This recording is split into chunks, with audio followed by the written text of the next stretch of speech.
Ito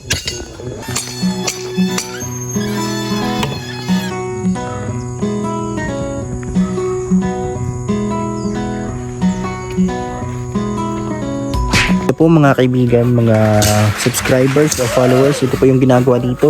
Tuloy-tuloy pa rin po yung ginagawang Poso Negro. Ito na po yung update dito. Ayan, kompleto na yung hollow blocks. At patuloy po itong ginagawa at sisimentohin na din po ito. Doon nagpuputol sila ng mga bakal at nag-grinder doon, no, para ginagawa dito. At susunod na din po yung tangkal ng baboy. Naka-layout na sila dito nung nakaraang araw. Ito po, meron na din ditong layout para po dito sa tangkal. Ito yung mga nylon na tali. Yan, agad din po yan, no. Ka-layout na po at ready na para sa gagawing tangkal po dito. Sa may part na to, dito din lalagay ng yung mga manukan po. Meron dito mga bubog sa taas. Yun yung Poso Negro. Dito tangkalan ng baboy.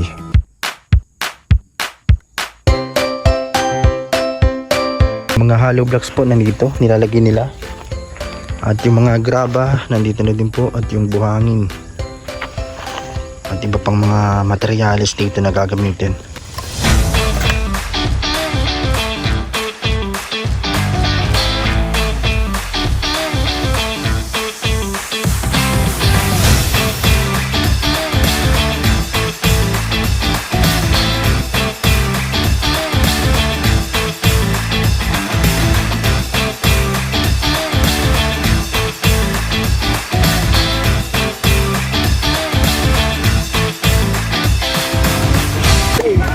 Lagyan na natin ito. Dito po yung kahoy, ginagawa na din ni Kuya Daniel. Ito yung mga hollow blocks dito na iniipon nila.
Ito po, nagluluto kami dito ng talong na tinorta.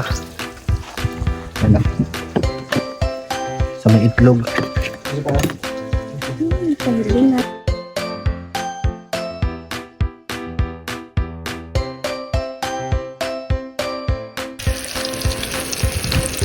Kunin na natin itong isa. Okay na rin. Para next batch na naman.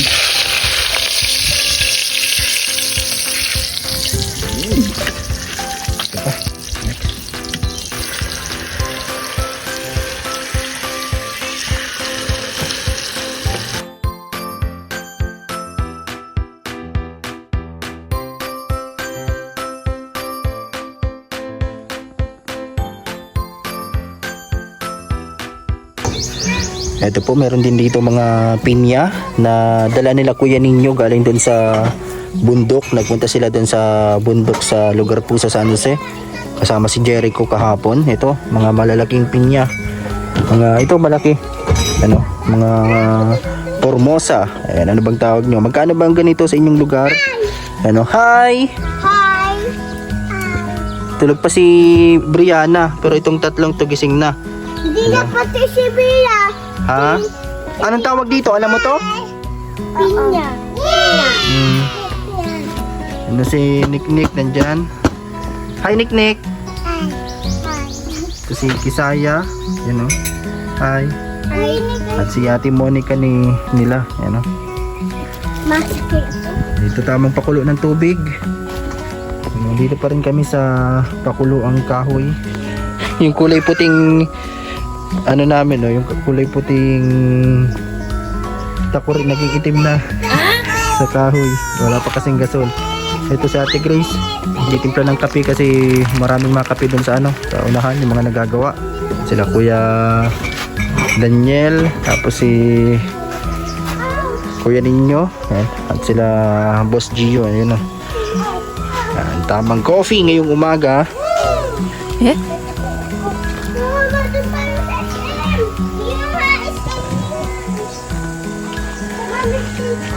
Andun po sila, nagagawa sa unahan. And tamang kape muna habang maaga pa. Yan. Coffee mode. Medyo matapang at sakto lang ang timpla. Yan. Ito po yung mga tanim dito na mga kamatis, talong. Pero may mga maliit na bunga yung talong. Kaso hindi na talaga lumaki. Yan o. Siguro hindi siya komportable dito sa pwesto niya or nabansit lang. Yan o. Malaki na po ito kapag nakatutok ang camera, pero pag nilayo mo maliit lang siya. Yan po yung mga talong dito. Tapos ito, iba-ibang tanim dito. May kamatis na nilagay din dito. Yan o. At may anino. Yan, anino ko yan. Kasunod kasi. Kasunod talaga. So, let's go. Marami pang pwedeng itanim dito. Yung mga gumagapang katulad ng mga ampalaya, ng mga sitaw.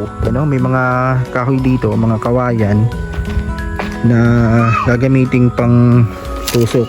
Pero unti-unti na itong nababawasan kasi panggatong. Joke lang po. Yung mga nasa ilalim lang yung pinapanggatong. Yung mga marurupok na dyan na kahoy. Ito, lalagay ito dyan sa mga gilid. At yung iba, may mga tinanim na dito si Kuya Ninyo na tanim na yung mga natirang buto. Pero hindi pa tumutubo. Wala pa. Yan po, may papaya din po dito. Yan o, dahon ng papaya. Yan, dito sa may bahagi ng side ng bakod. May mga bubog yan dyan. Walang makakaakyat. At ito, yan yung Poso Negro. Yan o, nasa medyo malayo siya sa CR nandun. Yung isa po yon ng tawag dito, balon. Ito yung Poso Negro ng CR. Malayo siya dito sa CR. So thank you po sa inyong patuloy na panunood at pagsuporta. Marami pong plano dito. Syempre yung plano ding fish pen dito sa bahagi na yan, sa may park na yan. Yan, abangan po natin yan dito sa farm ni Ma'am Nika, dito sa napakalawak at napakagandang farm. Yan, sa 2,400 square meter na lupa ni Ma'am Nika. Shoutout po dyan sa Israel, maraming salamat. Ito yung mga ibang tanim dito. Hindi ko alam yung mga pangalan ng iba. Marami yan dito, mga tinanim nila, iba't ibang klase ng puno. Meron din ditong ang tawag dito. Basta marami, alam ko lang dito yung kalamansi. Kalamansi, lansones yata daw yung iba. Lansones. Yan. Meron din doon mga langka. Kaso maliliit pa. Yan po. Maraming puno ng nyog. Nung nakaraan ay kinuha na naman yung mga mga hulog na nyog, tapos yung mga malapit na mahulog. At yun yung pinambili ng isda nung nakaraan. Dito.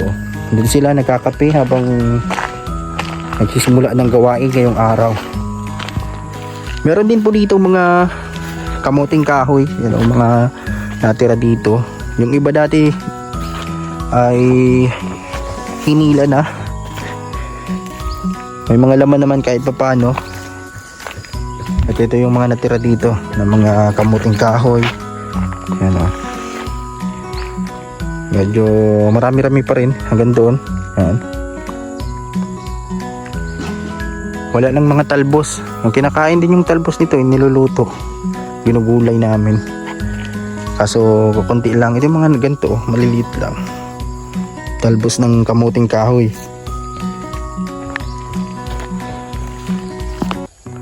Yan po, yung sa tangkal na yung ginagawa nila, yung layout, tapos yung ilalagay na kahoy dito sa may ginagawang tangkal. Yung layout nila dito may lobid na, tapos dito makikita mo yung dalawang mag-asawa nagde-date. Dito silang dalawa naghahawak nitong tali para pantay. Doon si Kuya Daniel sa unahan.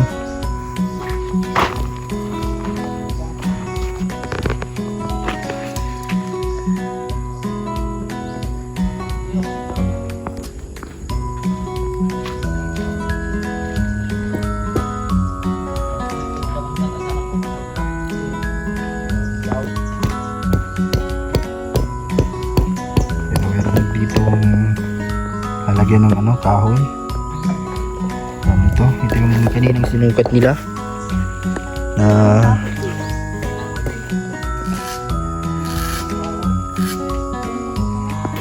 yan po, kape muna habang nagagawa pa sila. Yan, shoutout kay Renz at sa kanya mga pinapa-shoutout palagi.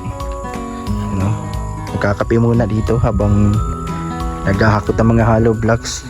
Yan yung mga hinakot nila dito, mga hollow blocks. Sinusukat ni Kuya Daniel yung PVC.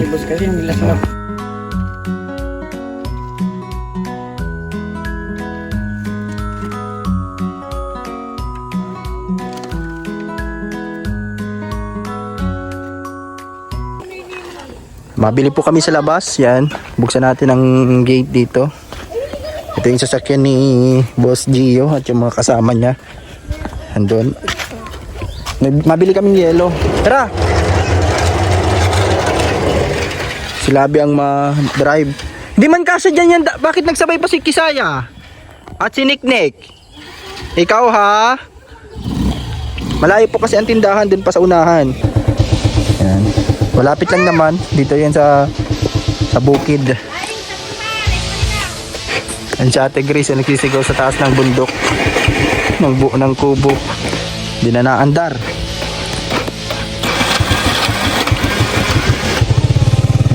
Medyo hindi maputik ngayon, pero minsan lagi maputik dito, lalo na dito sa part na to. Hindi makadaan.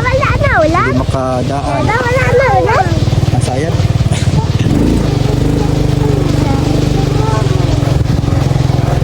Malapit lang naman po, kaya wala naman dito.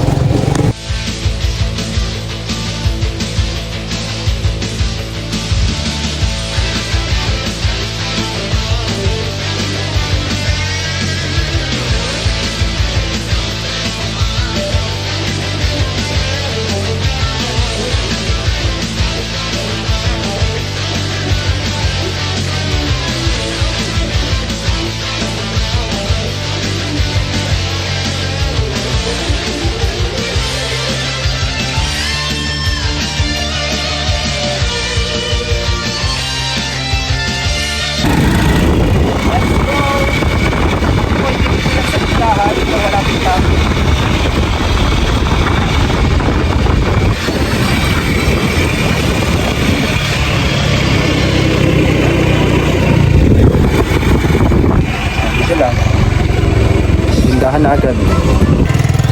Yan gilid lang po yung motor at mainit dito sa part na to, kaya doon siya. Mabili kami dito sa tindahan dito. Ang bibili natin Bria ang bibili natin. Ito po, meron ditong gulay na langka po. Yan masarap itong gataan.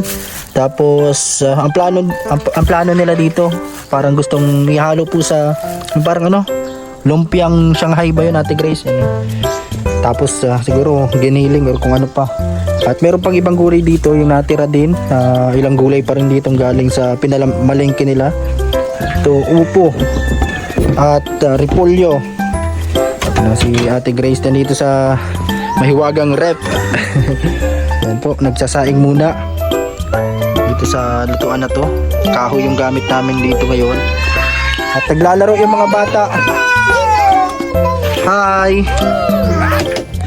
Naglalaro sila. Shoutout po sa lahat ng followers at subscribers natin sa ating channel.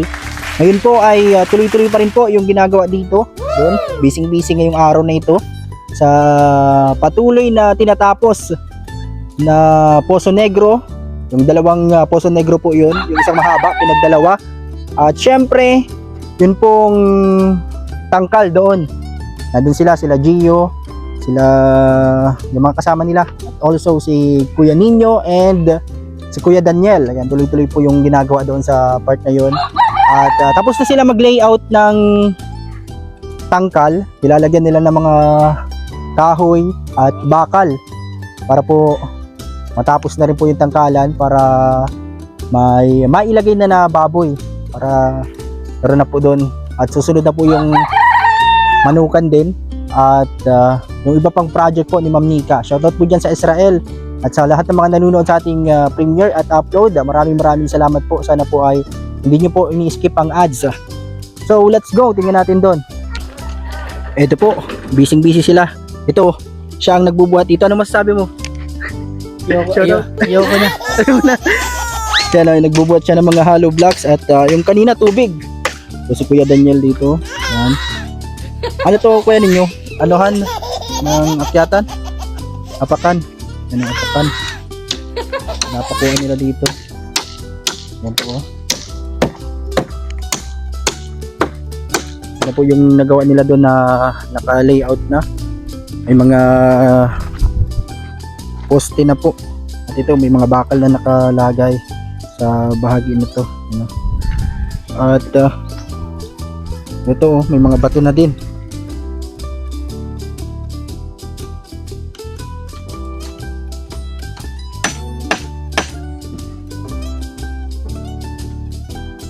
Ito pa yung nilalagay dito ng luto ng Ate Grace. Repolyo at opo. Gulay. Ngayon pong tanghali na ito, gulay po.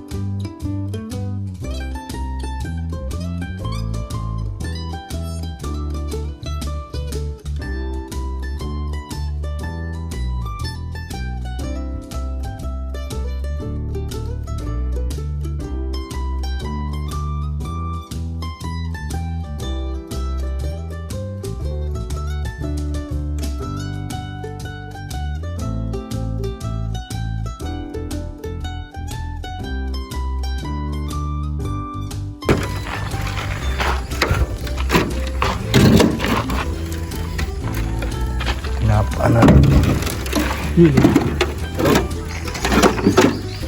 Hollow blocks at cemento ito.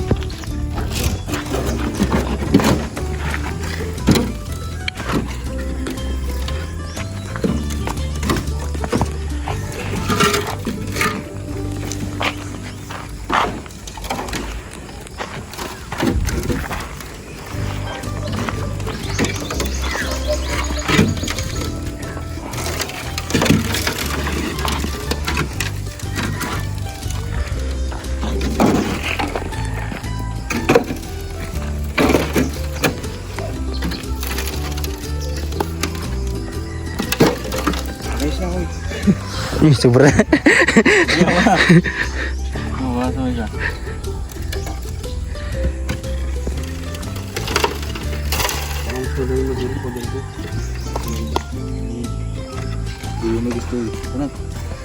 go!